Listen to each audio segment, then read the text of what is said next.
So for this one, they give us a table. And what is the table telling us? Values for what? Gallons per second. So that is already a rate, something per something else. This is gallons going into the gas tank, okay? The function is differentiable. That means it's also, that may or may not come up if we have to do a theorem kind of thing here, which I see must there exist a C, blah, blah, blah. So that is going to come up. Measured in gallons per second since pumping began, blah, blah, blah. All right. Using correct units, interpret this. Hold off on that for a second. And then do a right Riemann sum. Now, they do kind of do this in a little bit of a tricky manner. They don't ask you for the whole table. They only want these 3 sub-intervals. All right. So let's see how this went. What is the length of the first one?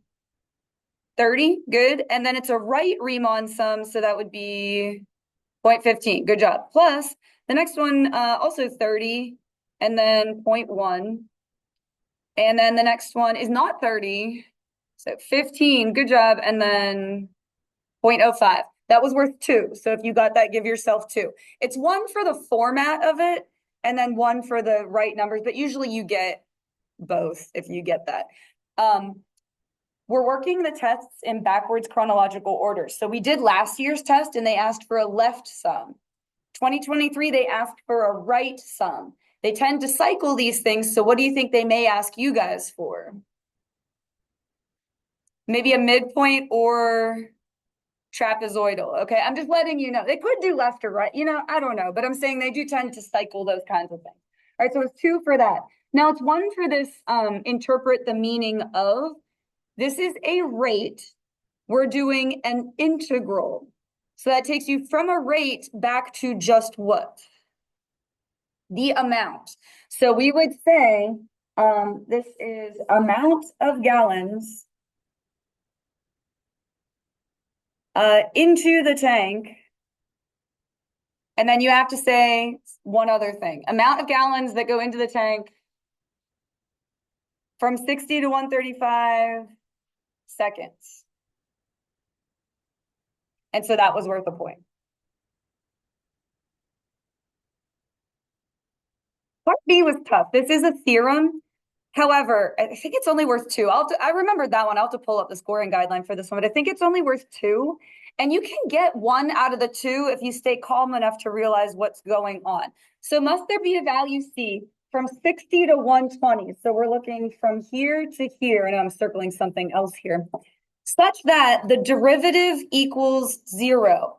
Just look at these numbers and use your instinct. Do you think yes or no? And the answer is going to be yes. Because why?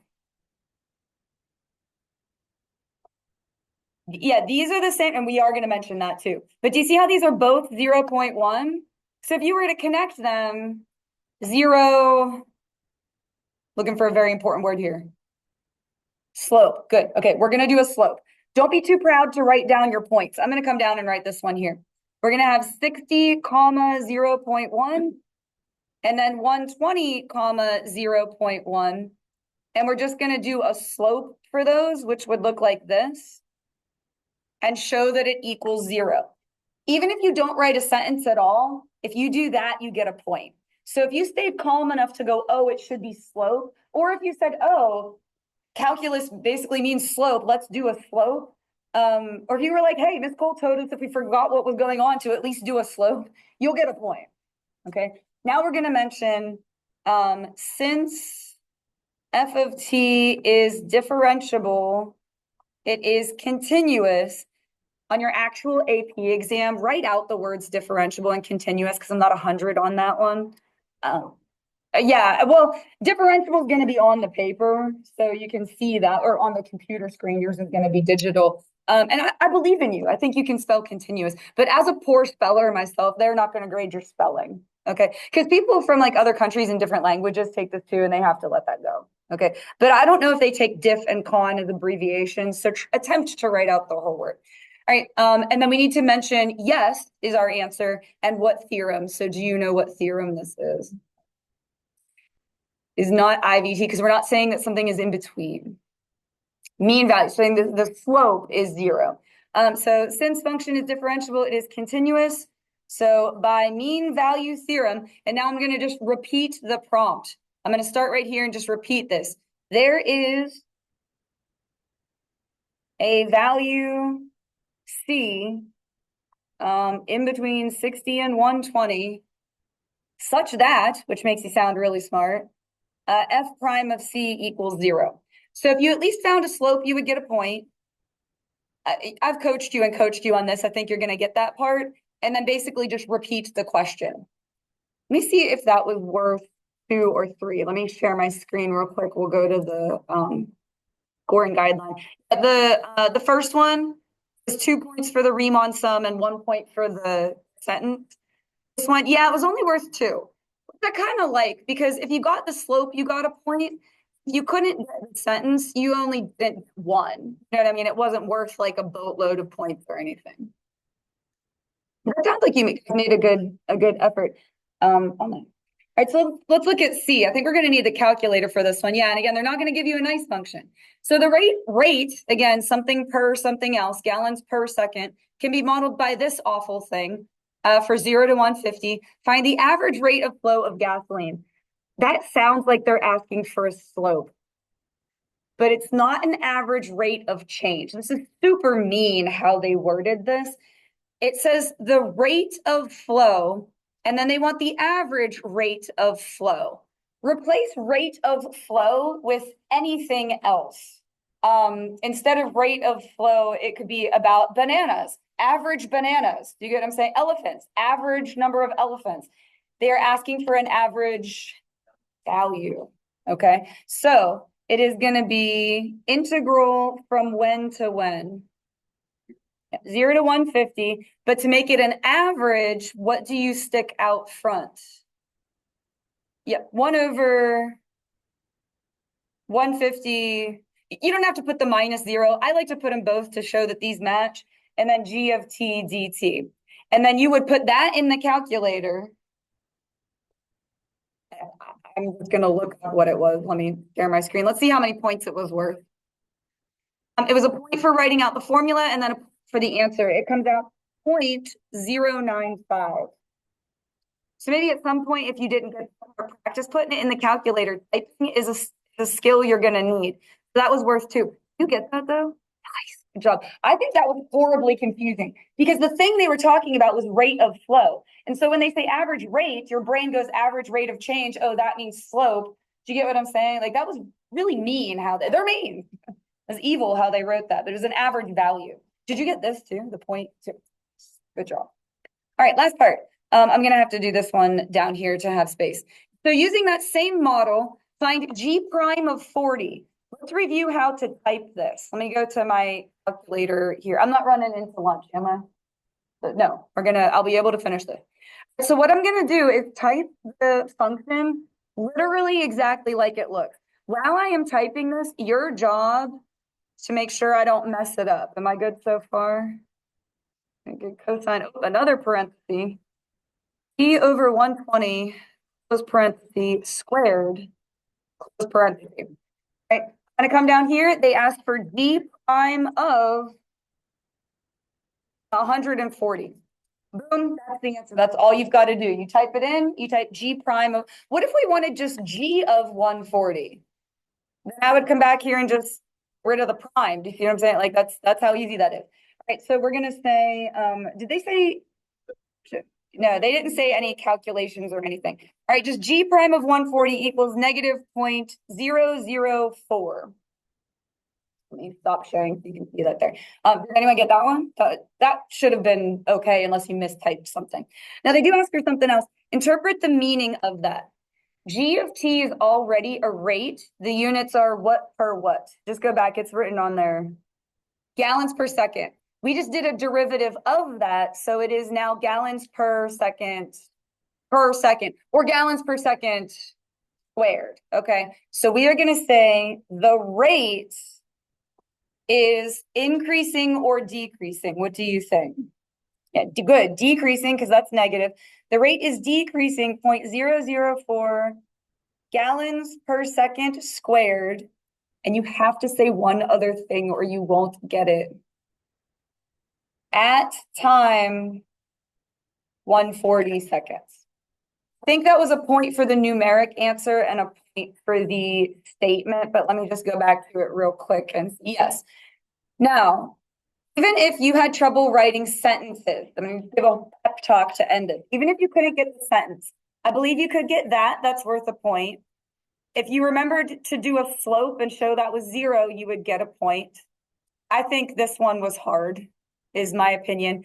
And if you remembered how to do a Riemann sum, you would get 2 points. So if you even remembered the bare minimum, you would get 4 out of the 9, which is pretty good. That's about half, which is good.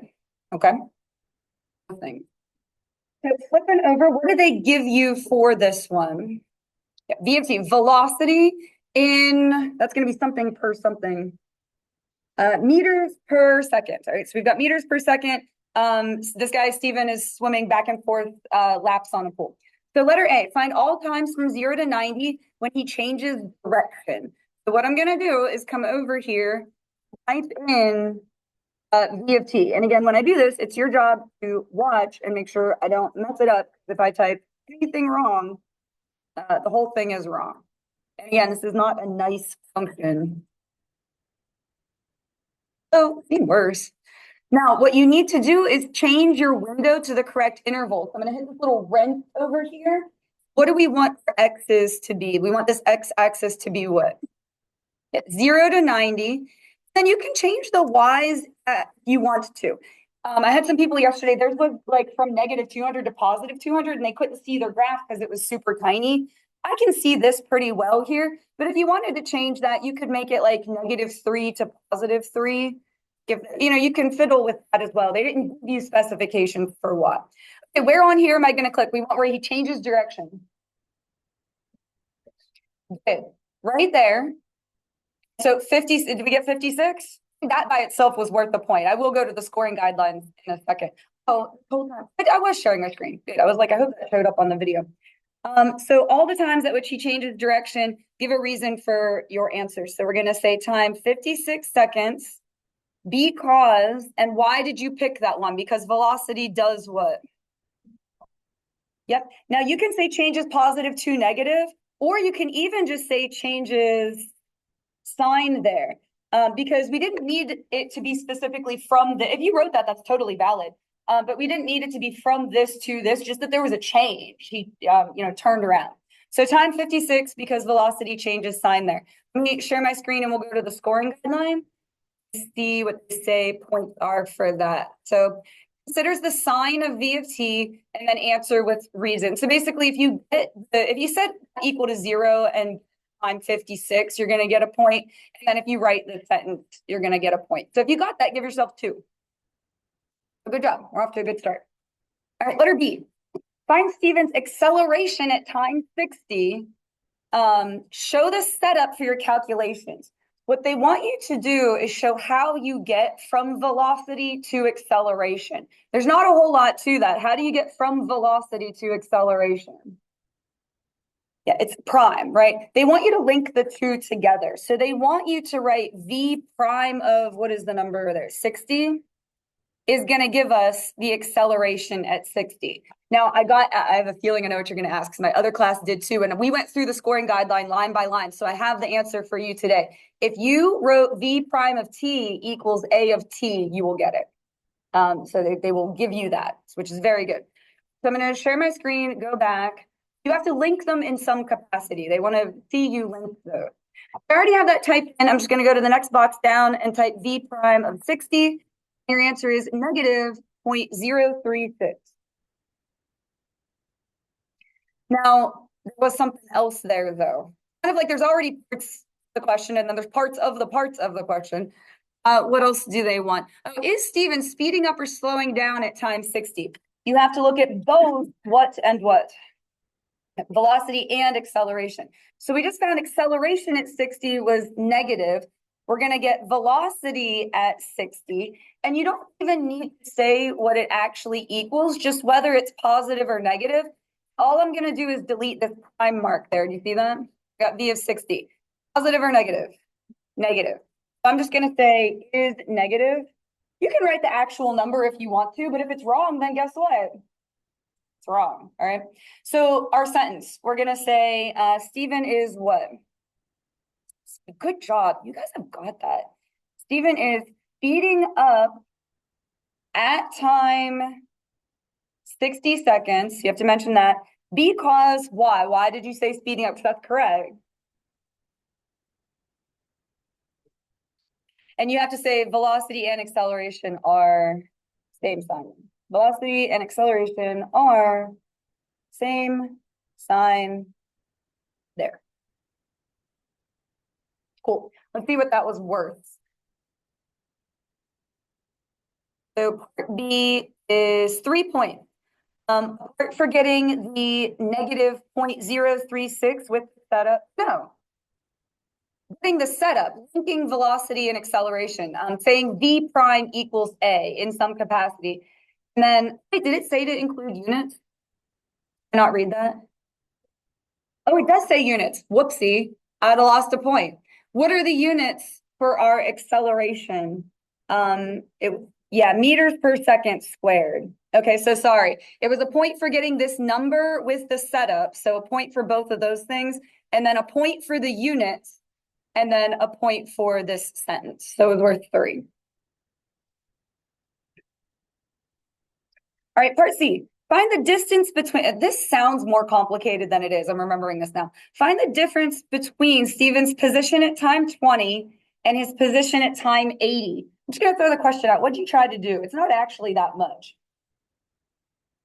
You can do 2 different and get the same answer. You actually only need 1 integral from 20 to 80. But hold on, because you might get the right answer. No, that's it. That's all that there is to it. 20 to 80 V of t dt. So let me share my screen. I'll be honest, I did it a more complicated way the first time I did it too, but got the right answer. And a right answer is a right answer.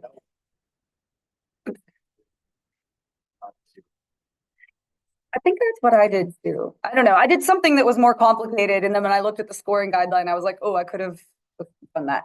All right, so I'm going to copy and paste this. So I don't have to type it all over again. Will it work doing that? Well, cool. 23.383. This is actually the first year I've been teaching it using Desmos. Up until now, it's been this. So I'm constantly learning new things about Desmos. This is my first year teaching it this way too. Let's see, scoring guidelines. And did you get that? Yeah, nice. So it was a point for writing out the integral or integrals, and then a point for the answer. So if you got that, give yourself 2. I have a feeling everyone's going to get the last one too. I actually really like this question. Total distance. Sometimes they're not as nice and they don't throw the word total in there and you just have to know that it's everything, but they were kind. Total distance. They gave you that vocabulary word. It should spark in your mind, okay, I know what I'm doing. How did you set this up? Integral 0 to 90 of what? Absolute value. V of t dt. I'm going to just go to the scoring guideline for that one. Let's see. Did you get 62.164? Then give yourself 2 points. It was a point for the setup and a point for the answer. As long as your answer was right, they will give it to you. Yep. Where did that one go? How many did we end up with for that one? Was that one pretty good?